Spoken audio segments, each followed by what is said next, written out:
স্বপ্নের জায়গায় জায়গায় কেন যেন চিপ ধরছে, ফাটল লক্ষ্য করা যাচ্ছে। কি আপনাদের কাছে কি তা মনে হয়?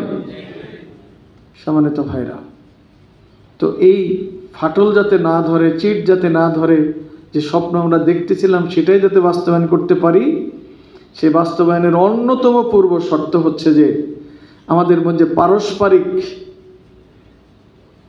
আঘাত করে কথা বলা, একজন আরেকজনকে ছোট করা, হেয় করা, খাটো করা, আরেকজনের ব্যক্তিগত বিষয় নিয়ে জনগণের সামনে কথা বলা, যার কারণে তিনি লজ্জিত হন, অপমানিত হন, আপনার কাছ থেকে দূরে সরে যান, এমন ধরনের কথা, কাজ, আমল, বক্তৃতা থেকে আপাতত গোটা জাতির সকল মুসলমান ইমামদারদেরকে, ওলামায়ে কেরামদেরকে একমত হওয়া দরকার।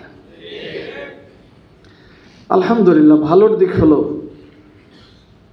আমি চরমভাবে আল্লাহ শুকরিয়া আদায় করছি যে আমরা তিনটা ইসলামী দলের তিনজন কুষ্টিয়া জেলার শীর্ষ নেতা এখানে আজকে এক জায়গায় বসে কথা বলছি।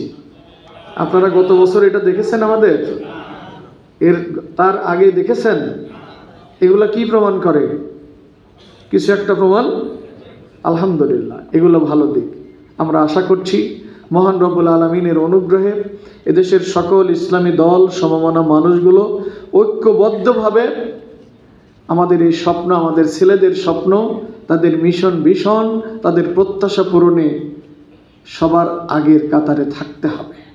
শত্রুরা যথেষ্ট সক্রিয়, তাদের সকল ষড়যন্ত্র চুরমার করে দিয়ে আমাদের এই সম্ভাবনাকে কাজে লাগাতে হবে।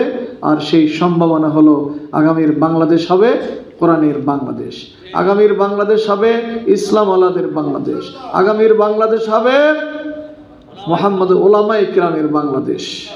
সেই লক্ষ্যে যেন আমরা সবাই ঐক্যবদ্ধভাবে এগিয়ে যেতে পারি, মহান রবের কাছে সাহায্য চাই। যারা এখানে আমাদের ডাকে আহ্বানে সাড়া দিয়েছেন অন্তরের অন্তঃস্থল থেকে, তাদের জন্য আন্তরিক মোবারকবাদ জ্ঞাপন করছি, আপনাদেরকে ধন্যবাদ জানাচ্ছি। মহান রব্বুল আলামিন আমাদের সকল আয়োজনকে কবুল করুন, আমিন। ওয়া মা তৌফিক ইল্লা বিল্লাহ। আসসালামু আলাইকুম ওয়া রাহমাতুল্লাহি ওয়া বারাকাতুহু।